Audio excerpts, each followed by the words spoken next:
I need to tell you something that's been burning in my heart for months now. If you're watching this, please don't skip ahead, stay with me until the end. What I'm about to share could change your life the way it changed mine. And if this story moves you, please share it. Someone out there needs to hear this. Someone is sitting in darkness right now, just like I was, waiting for a single ray of hope. My name is Fatima Al-Rashid.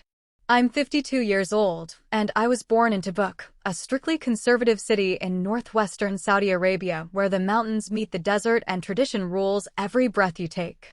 From my earliest memories, I was taught three things: fear Allah, obey your father without question, and never challenge what has always been. My life was a script written before I could even read, and I played my part without knowing there could be any other way. When I turned 19, my father arranged my marriage to Sheikh Hassan Al-Qarni, a prominent figure in the Committee for the Promotion of Virtue and Prevention of Vice. I had never spoken to him. I had never seen his face clearly. The first time I looked into his eyes was on our wedding night, and what I saw there wasn't love or even kindness, it was ownership. But I told myself this was normal, that love would come through duty, through submission, through the slow death of my own desires. That's what I had been taught. That's what every woman in my family had accepted. We settled in Jeddah's Al-Hamra district in a sprawling compound with high walls, imported marble, and the constant scent of incense and cardamom. From the outside, it looked like paradise. From the inside, it was a beautifully decorated cage. My role was clear: maintain the household flawlessly, host religious scholars with impeccable hospitality, memorize Quranic verses, and above all, never embarrass Sheikh Hassan's reputation. I wore full niqab even when male cousins visited our home. I spoke only when spoken to in public.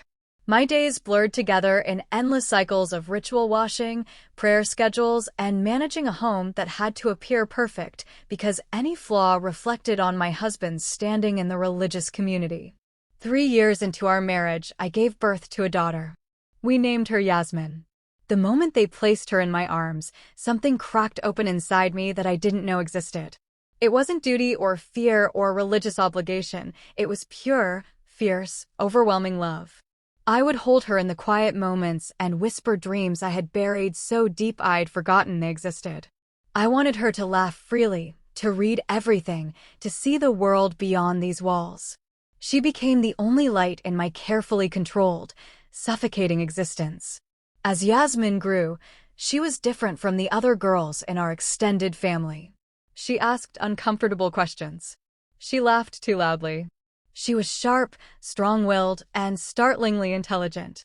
Even Sheikh Hassan, who treated me with distant formality, softened around her. He called her my desert rose and began making plans for her to attend the finest Islamic institutions. But I could see it even then: she was meant for something beyond these walls, something I couldn't yet name.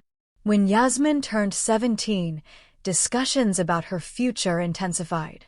Hassan wanted her to study Islamic jurisprudence at Imam Muhammad ibn Saud Islamic University in Riyadh. But Yasmin had other passions. She devoured poetry, philosophy, world literature, anything that opened windows to other ways of thinking.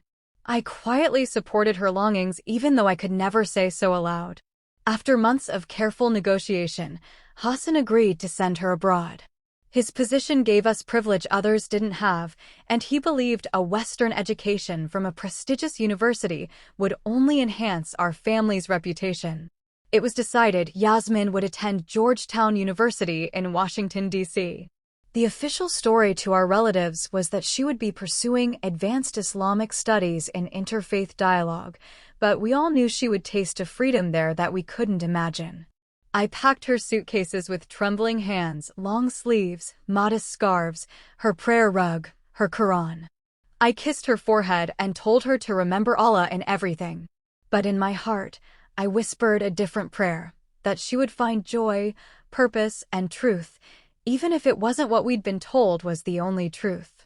Yasmin arrived in Washington in the fall of 2019. She was barely 19, but already more confident than I had ever been. I watched her walk through King Abdulaziz International Airport in her black abaya, but underneath was a young woman hungry to explore everything the world had hidden from her. At Georgetown, everything changed. No call to prayer echoing 5 times a day. No religious police watching her every move. No one monitoring whether she prayed or how she dressed. I thought the culture shock would overwhelm her, but instead it gave her space to breathe. She wrote me long emails about her courses in comparative religion and international human rights. She described the cold winters, the coffee shops where students debated for hours, and the strange, exhilarating feeling of walking down a street without being watched. I was happy she was safe, but slowly I noticed her tone changing. She spoke less about Allah and more about concepts like grace, unconditional love, and personal relationship with the divine. At first, I dismissed it as youthful exploration. By her second year, Yasmin had joined a discussion group that met weekly for interfaith dialogue. She mentioned a girl named Rachel from Ohio, a practicing Christian who invited her to cultural dinners and study sessions. These gatherings were organized by Christian students, but Yasmin assured me it was purely academic, just learning and friendship. Still, something in my mother's heart grew uneasy. When I asked if she still prayed 5 times daily, her answers became vague. I pray, Mama. But I also think deeply now. What did thinking have to do with prayer? I didn't understand. One evening, she casually mentioned she had visited a church in Georgetown, just out of curiosity. My stomach dropped. A church? In all my 50 years, I had never set foot in one. What church? I asked, trying to keep my voice steady. Holy Trinity, she said. It's beautiful, Mama. Not like what we were told churches were like. I warned her to be careful, but she laughed gently and said she just appreciated the music. What I didn't know then was that Yasmin had begun attending a small Bible study group, something she kept hidden even from her Muslim friends. She would sit quietly, listening to teachings about someone named Jesus, not the distant prophet Isa we learned about in Islam, but someone presented as fully God and fully human, someone who spoke of radical forgiveness, transforming love, and grace that couldn't be earned. She became fascinated. Why did his words feel so alive? Why did his message feel so different from everything she'd heard in mosques? Slowly, imperceptibly, her heart was shifting toward a kind of faith that didn't demand fear but offered belonging. She still wore her hijab in public, but something inside was transforming. And though I couldn't see it clearly yet, Hassan would soon notice too. One night, Yasmin called me crying. At first, I panicked, thinking something terrible had happened. But through her tears, she told me about a dream. She had seen a figure in brilliant white robes standing in a garden filled with light. He didn't speak, but his eyes were full of kindness she'd never known. He reached out his hand, and she felt peace like never before. She woke with tears streaming down her face and a name she'd never heard before echoing in her mind, Yeshua. I didn't know what to say. I told her maybe it was Shaitan trying to confuse her, but she said no, this felt different, this felt like home. Over the following weeks, she had the dream repeatedly. Always the same figure. Always the same overwhelming love. Always that name. I began to fear something spiritual was pulling her away from everything we believed. It was during her final year that Yasmin made the decision she would hide from us for months.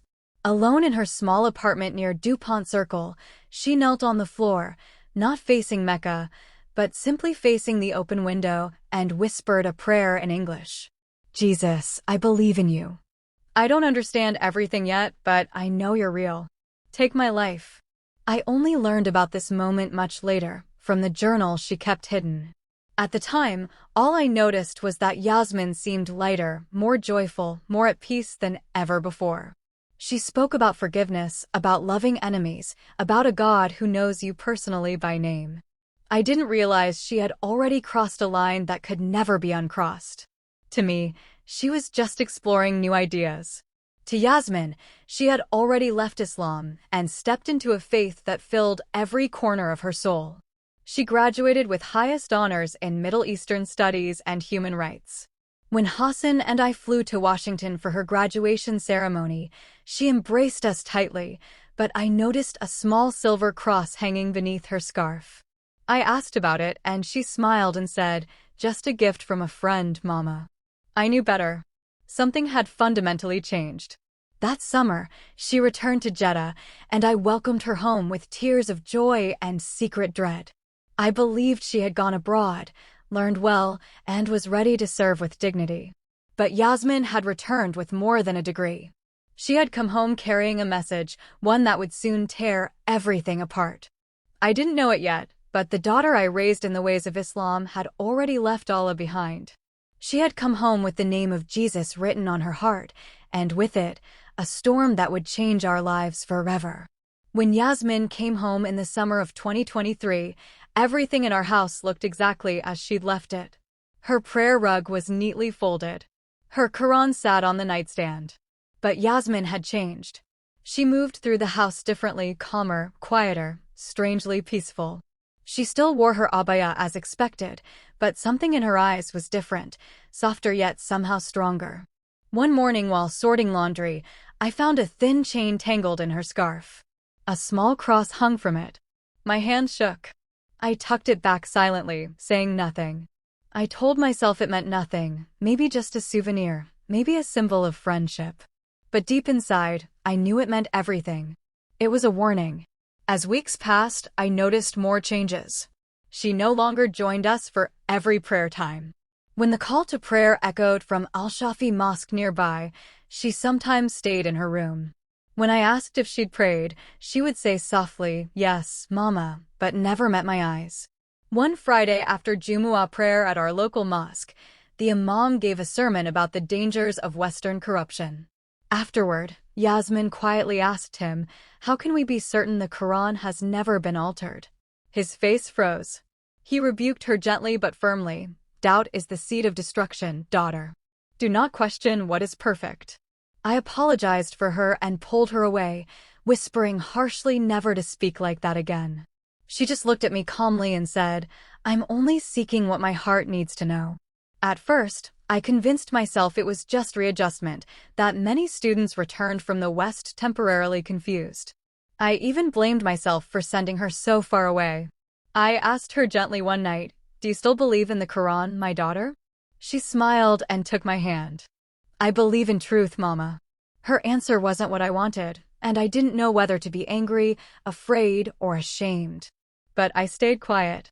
I didn't tell Hassan. I didn't speak to anyone.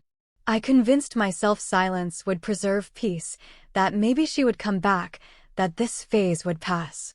I loved her more than I feared consequences, and I couldn't bear to lose her. But I also knew I was standing on the edge of something I couldn't control. Then came the night that shattered my silence. We were sitting together on the balcony, watching the sunset paint the sky in gold and crimson. She turned to me, her eyes full of something I couldn't name, and said, "Mother, I believe in Jesus now. He found me in America." For a moment, the world stopped. My breath caught. I wanted to pretend I hadn't heard, but her words echoed too loudly. "You believe in who?" I asked, trying to stay calm. "In Jesus," she said again, "not just as a prophet, but as Lord and Savior." I stared at her in disbelief. My daughter, born into a respected Muslim family, had just confessed to leaving Islam. I felt like the ground beneath me had cracked open. My mind raced with terror, not only for her soul, but for our physical safety. Apostasy is no small matter in our country. Yet still, I didn't report her. I couldn't. How could I? After that night, Yasmin became more open, though still careful. She spoke with quiet conviction even when we disagreed. One afternoon, I overheard her talking to our neighbor's daughter, Layla, the curious child of Judge Abdullah al-Zurani.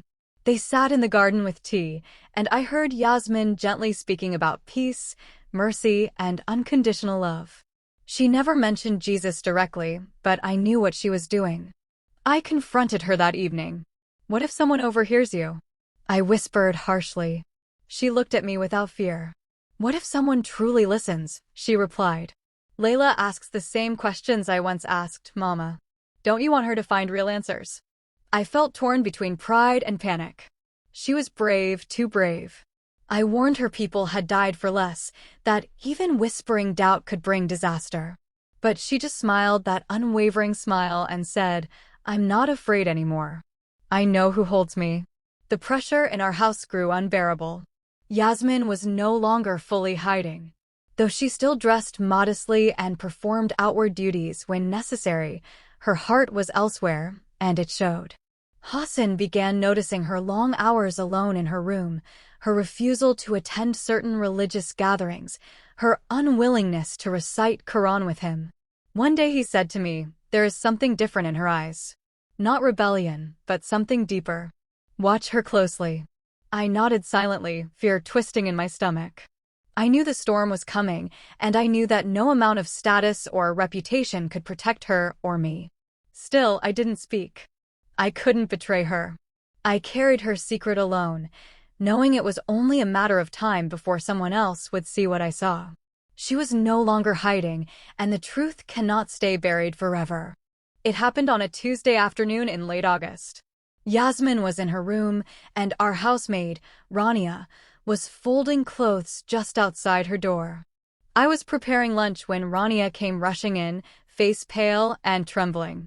She whispered urgently, "Madam, I heard her. She's praying, but not in Arabic. She's saying the name of Isa. Jesus." My heart stopped. Before I could respond, Rania had already gone to Sheikh Hassan. Within minutes, he stormed into Yasmin's room.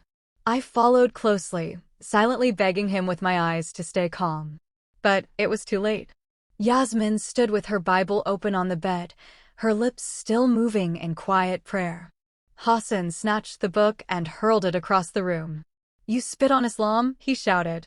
"You reject Allah in my own house?" Yasmin didn't flinch. She only looked at him, steady and unafraid. That silence enraged him more. He slammed his fist against the wall, then turned back to her. "Do you understand what this means? You've brought shame on my name, on this family, on everything we stand for." I stepped between them, trying to calm him, but he pushed me aside. That night, he made 2 phone calls, one to his brother in the religious committee, and one to Imam al-Matari. The Imam arrived early the next morning, carrying oils and printed Quranic verses. He told us Yasmin must have been influenced by evil spirits while abroad. He began a ruqya session in her room, reciting loudly, placing his hand over her head while she sat perfectly still. Yasmin didn't resist, but she didn't pretend to believe either. When he finished, she said gently, "You cannot cast out what isn't there. This isn't possession. This is conviction."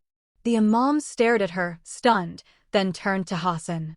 "She is beyond my help," he said quietly. "This is not confusion. She has consciously left Islam." Hassan didn't sleep that night. He paced the halls like a caged lion, muttering verses under his breath. On the second morning, he summoned me and said, "We will go to Mecca. She will renounce this lie before the congregation at Masjid al-Haram. She will stand before the Ummah and declare her faith in Allah and His Prophet, or she will be nothing to us." I wept. I begged him not to force her. I told him it would only bring more shame, but his mind was made. We left for Mecca the next day. Yasmin sat in silence during the entire drive, staring out the window. She didn't cry. She didn't plead. When we arrived at the Grand Mosque, Hassan spoke privately to a senior imam, arranging for Yasmin to make a public declaration. But when the moment came and all eyes turned to her, Yasmin simply said, clear and calm, "I believe in Jesus Christ, the Son of God, my Lord and Savior." Gasps echoed through the courtyard. Someone shouted, "Astaghfirullah." Hassan's face turned white with rage. He grabbed her arm and dragged her out of the mosque. I followed them to the car, begging him to stop, but he said nothing the entire drive back. That night, back in Jeddah, he locked her in a storage room beneath our house. It was cold, windowless, meant only for keeping old furniture. He took her phone, her books, even her pillows. "Until you return to Islam, you will stay here," he said coldly. I pleaded with him. I reminded him she was his only daughter, that she had always been good and loyal. But to him, she had become an enemy of Allah. "She has brought death to our door," he said. "This is a matter of honor. I am cleaning the shame." I couldn't believe the words coming from his mouth. He was not the man I married. He had become someone else, someone willing to destroy his own child to defend a reputation built on fear. Days turned into weeks. Yasmin stayed locked in that cold, dark room with only bread and water. At first, she sang softly to herself. Then she prayed aloud in English. I would sit near the door, listening, tears streaming down my face. One night, I crept downstairs when Hassan was asleep and slipped her a blanket and a few pages from her Bible I had managed to hide. She kissed my hands through the crack in the door and whispered, "Don't worry, Mama. He can hurt my body, but not my soul." Every time I saw her, she looked thinner, but her spirit remained unbroken. Hassan, meanwhile, grew more consumed with rage. He told his brothers and colleagues that Yasmin had been brainwashed by Western propaganda, that she was ungrateful and needed correction.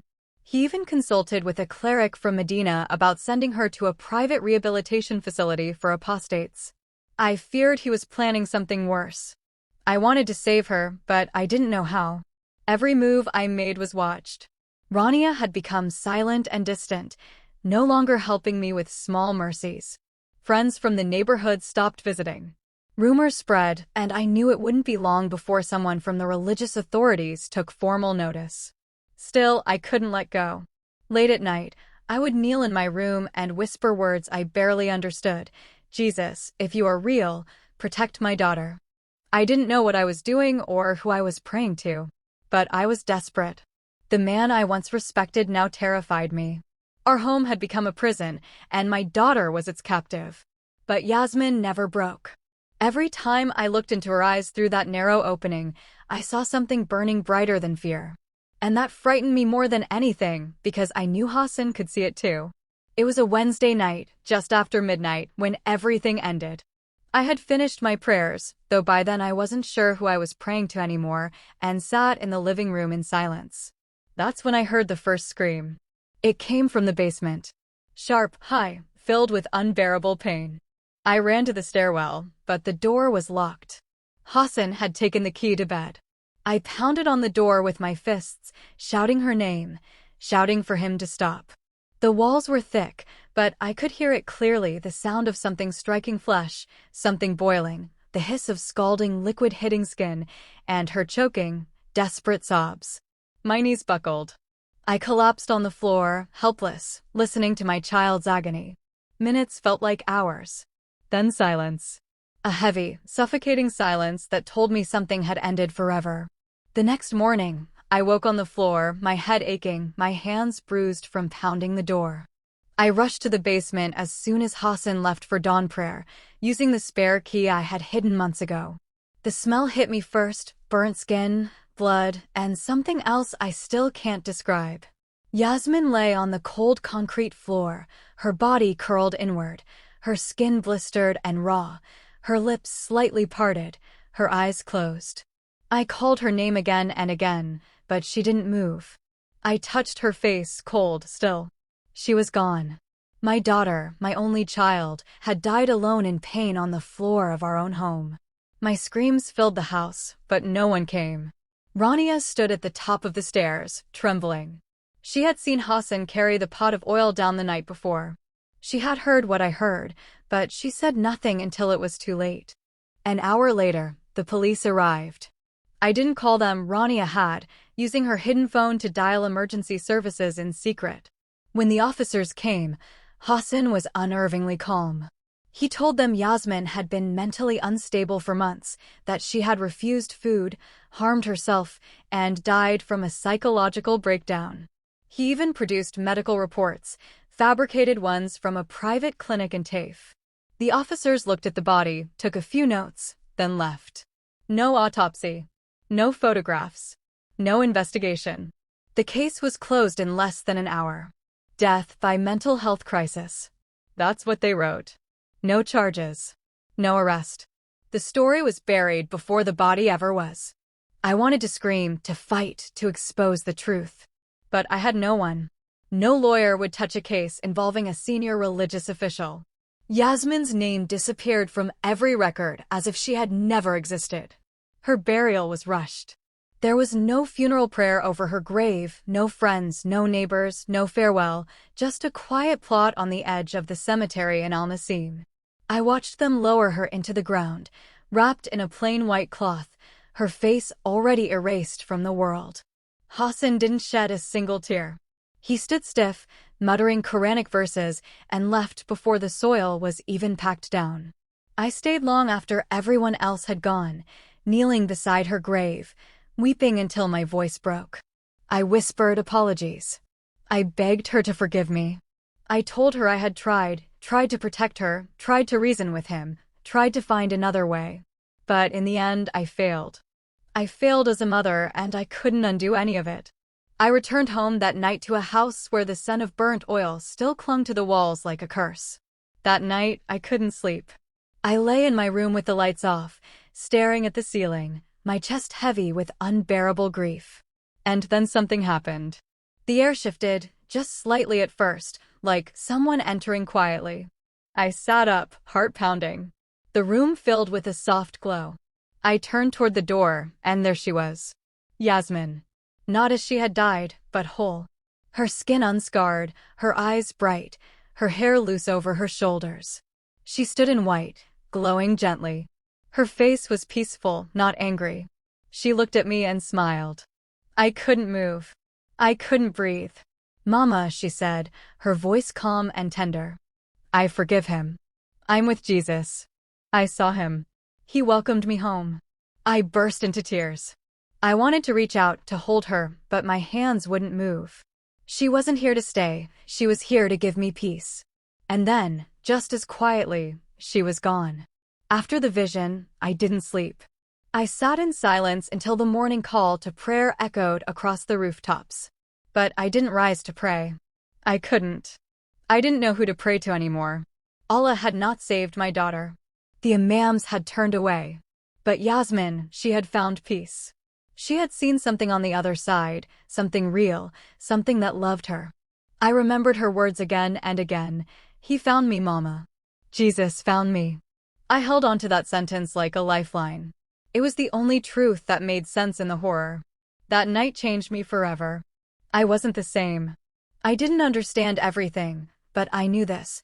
Whatever Yasmin saw, whatever light welcomed her, it wasn't a lie. It was love, pure, radiant, unconditional love.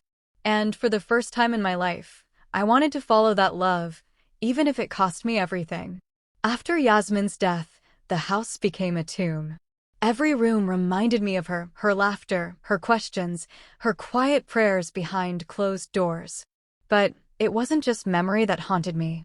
It was the crushing silence from the religion I had devoted my entire life to. I had prayed 5 times a day since I was a girl. I had obeyed my husband, followed every rule, hosted scholars, memorized verses. But when my daughter was being tortured in the name of that same religion, no one came. Not Allah. Not the imams. Not the community.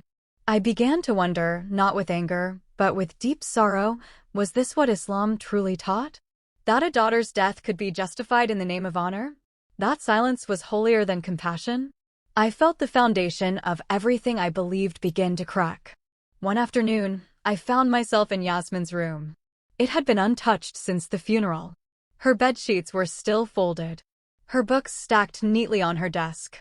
As I sat there, I noticed a notebook tucked beneath her pillow, and beside it, a small leather-bound book, her Bible, in Arabic. I opened the notebook first. It was her journal. She had written about her first dream of Jesus, her fear of telling me the truth, her prayers for my salvation. One page read, "Mama is closer to the light than she knows. I just want her to see him." I cried over those words for a long time. Then I opened the Bible. I had never read it before, not even once. My hands trembled as I turned the pages. I expected anger, judgment, but what I found were words about grace, love, and peace. It felt like warm water being poured over a frozen heart. That night, I sat alone in the living room and opened YouTube on Yasmin's old tablet. I searched, "Ex-Muslim Testimony Jesus." Hundreds of videos appeared. I clicked the first one, a young woman from Egypt. Her story sounded so much like Yasmin's. Then another, an older man from Jordan. He spoke of seeing Jesus in a dream, of feeling loved for the first time. I watched for hours. Some cried. Some smiled. All had the same message. They had left religion and found a relationship, a personal relationship with someone who loved them even when they were broken. I realized I wasn't alone in my doubts. I wasn't the first Muslim mother to lose a child to this faith and dare to ask why. If you're watching this right now and you're questioning, you're not crazy. You're not evil. You're waking up. Keep watching. Keep searching. The stories gave me comfort, but they also unsettled me deeply. I knew I was stepping into dangerous territory, but I couldn't stop. Something had begun inside me, and I had to follow it. That night, I had a dream that shook me to my core. I was standing at the edge of a deep, dark pit. The ground beneath me was crumbling, the sky above pitch black.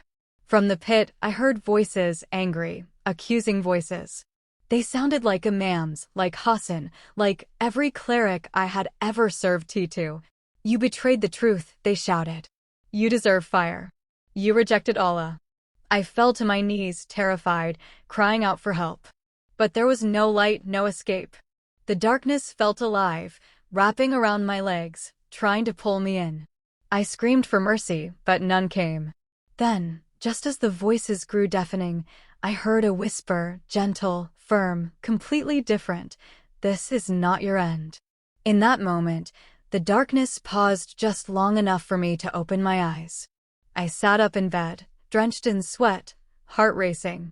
I knew it wasn't just a dream. It was a warning. The next evening, I knelt beside my bed, not facing Mecca, not using prayer beads, just quietly, with shaking hands.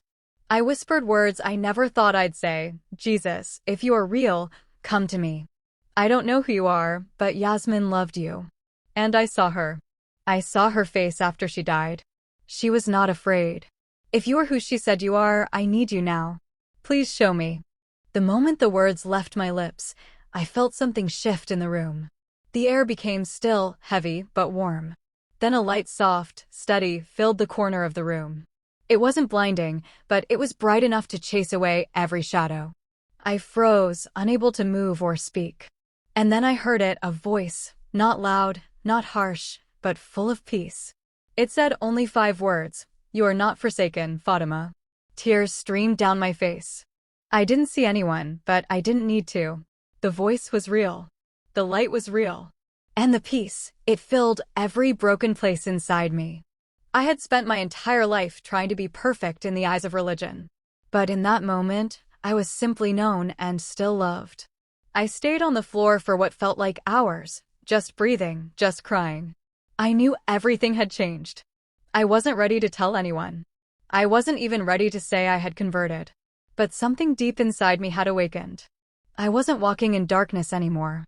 Yasmin had seen the truth. And now, so had I. I didn't know what would come next. But I knew this. I would never be silent again. I had seen enough. I had heard his voice. And nothing would ever be the same. After that night, when the light came and I heard his voice, I knew I couldn't stay in Jeddah. I was still living under the roof of a man who had murdered his own daughter. Every day, I walked past the room where Yasmin had once studied and prayed in secret. Every night, I lay in bed wondering if Hassan would discover what I had seen, what I now believed. I didn't have a plan, but I knew I had to leave before he found out. I began reaching out online using an old email Yasmin had once helped me create. I wrote a message, short, desperate, honest, and sent it to a Christian aid organization I had seen mentioned in one of the testimonies on YouTube. I told them I was a Muslim woman in danger, a mother whose child had died for her faith in Christ, and I was ready to follow him even if it cost me everything. 2 weeks later, I received a reply.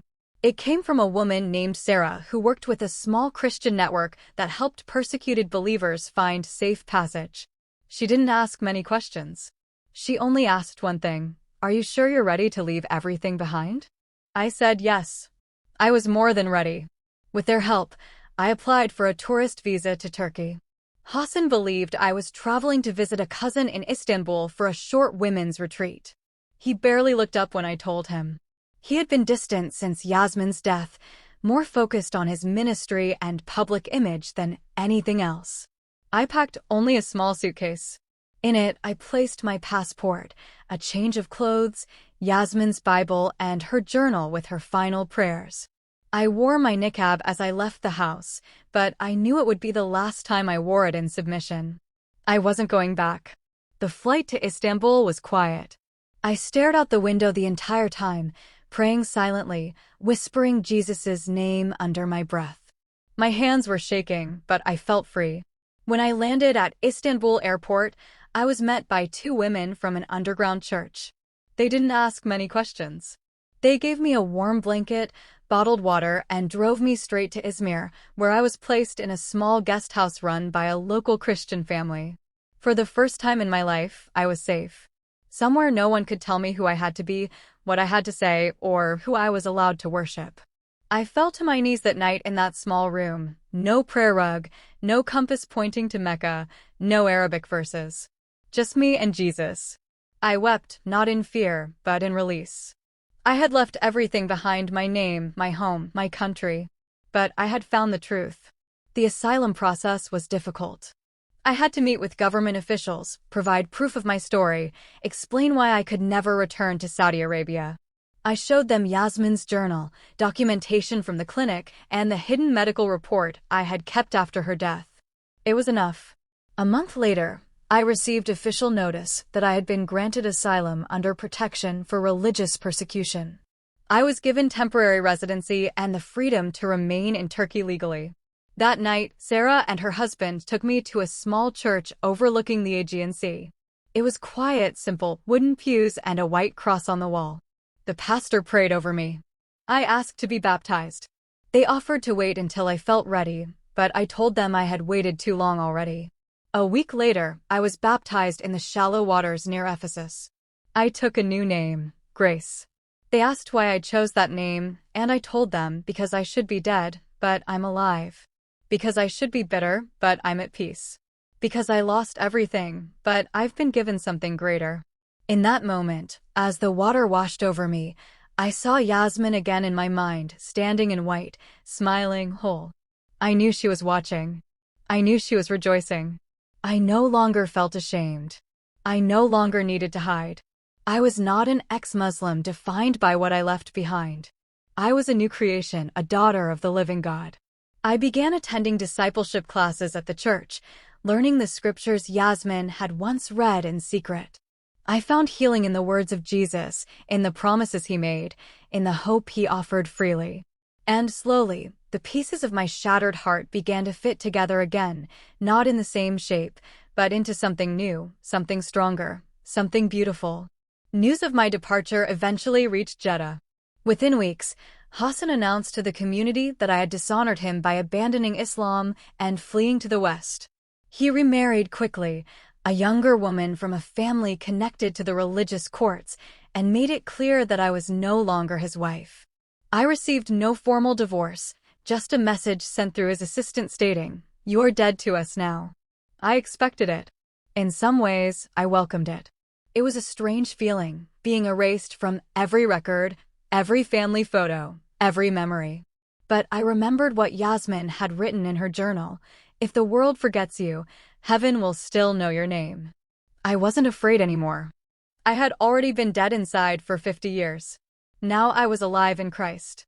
And that life, no matter how lonely or hidden from my past, was better than the finest palace built on lies. I had no family left, no possessions, and no home to return to. But I had truth. I had peace. And I had purpose. With the help of the ministry that supported me, I began sharing my story. First anonymously, then more openly. I wrote articles under a different name. I gave audio interviews with my voice altered. I joined prayer groups for women who had experienced similar loss and trauma. I told the story of Yasmin, not with bitterness, but with hope. I told them what I had seen, what I had heard, and how I had been changed. If you're watching this video right now and my story is touching your heart, please don't keep it to yourself. Click that share button. Send this to someone who needs to hear it. Leave a comment below telling me where you're watching from. You don't have to say much, just let me know this reached you. Because somewhere out there, another mother is sitting in silence. Another daughter is afraid to speak. And your simple act of sharing could save a life. Slowly, my testimony began reaching women in places I could never have imagined: Pakistan, Egypt, Sudan, Iran, even Malaysia and Indonesia. Many wrote to me in secret, using fake names and coded email addresses. Some had doubts. Some had dreams like Yasmin's. Some were already believers, trapped in silence, desperate for encouragement. I told every one of them the same thing: you are not alone. You are not forgotten. There is a name above all names who sees you, knows you, and loves you. Call on him. He will answer. I promise you, he will answer. Now I live quietly in Izmir. I clean houses to earn a little money. I teach Arabic to refugee children at a local community center. I volunteer at the church, help prepare meals for new arrivals, and spend my evenings reading the Psalms Yasmin once underlined in her Bible. I don't have much, but I have enough. Enough peace to sleep at night. Enough grace to forgive even Hassan. Enough strength to keep speaking the truth, no matter who tries to silence me. Sometimes I walk along the coast and talk to Jesus out loud. I tell him about the women still trapped in darkness. About the girls too afraid to question. About the mothers like me who have lost too much. I ask him to give them what he gave me, light in the deepest darkness. I have not returned to Saudi Arabia, and I never will. My face is no longer in any family photograph. My name is not spoken in any Jeddah gathering. But I am not grieving anymore. I am not hiding. I am not ashamed. I am free. And I am finally, truly known. I used to wonder why God allowed Yasmin to die the way she did. Why he didn't rescue her that night. Why he didn't strike Hassan down or send angels to intervene. But now I understand something profound. Yasmin's death was not the end. It was the beginning of my salvation. Her blood was not wasted. Her life planted a seed that grew in the darkest soil of my heart. And now that seed is bearing fruit in ways I never imagined. I couldn't save her. But through her death, I found eternal life. She gave me more than I ever gave her. Through her suffering, I met the one who saves, who restores, who loves without condition or limitation. His name is Jesus. He is the only way, the only truth, and the only life. No culture, no religion, no system of control or fear can offer what he gives freely to anyone who calls on his name. What I lost in this world, I have gained in eternity. I may never see justice on this earth for what happened to Yasmin. But I have found something far greater than justice. I have found redemption. If you are reading this or watching this right now and you are afraid, I understand. If you are questioning everything you were taught, you are not evil for asking. If you feel utterly alone, you are not forgotten, not for one single second. There is a voice calling you from the silence. A hand reaching for you in the darkness. His name is Jesus. You don't have to have all the answers. You don't have to be perfect. You don't even have to understand everything. You only have to say yes. Just whisper his name. Just ask him to show you if he's real. He will. I promise you he will. I lived in silence for far too long. I followed rules that killed my daughter. I served a religion that never knew my heart, never heard my cries, never offered me the love I was desperately searching for. But now I follow a Savior who calls me by name, who saw me when no one else did, who gave me back my voice when I thought it was lost forever. And with that voice, I will speak. I will keep telling the truth no matter who tries to stop me, no matter what it costs. Because somewhere out there, right now, another Yasmin is waiting. Another mother is breaking. Another soul is crying out in the darkness. And their story must be told. Before you close this video, I want to ask you to do 3 things. First, subscribe to this channel and turn on notifications. More stories like mine will be shared here, and you need to hear them. Second, share this video everywhere you can: Facebook, WhatsApp, Twitter, wherever. Don't underestimate the power of one share. It could reach the one person who desperately needs hope today. Third, leave a comment below. Tell me where you're watching from. Tell me if this story touched you. Tell me if you're questioning, seeking, or already walking this path. Your words will encourage others who are afraid to speak up. And if you're someone who is secretly questioning Islam right now, if you're terrified of what it might cost to leave, if you've had dreams of a man in white or felt a pull toward Jesus that you can't explain, please reach out. You can contact organizations that help people like us. You are not alone. There are people who will help you, protect you, and walk with you through this journey. Don't suffer in silence like I did for so long. Jesus is real. His love is real. His salvation is real. And it will find you, just like it found my daughter. Just like it found me, a broken 52-year-old woman who thought her life was over. He took my ashes and gave me beauty. He took my mourning and gave me joy. He took my shame and gave me a crown of glory. He can do the same for you. Thank you for watching. Thank you for listening. And may the light that found Yasmin, the light that found me, find you too.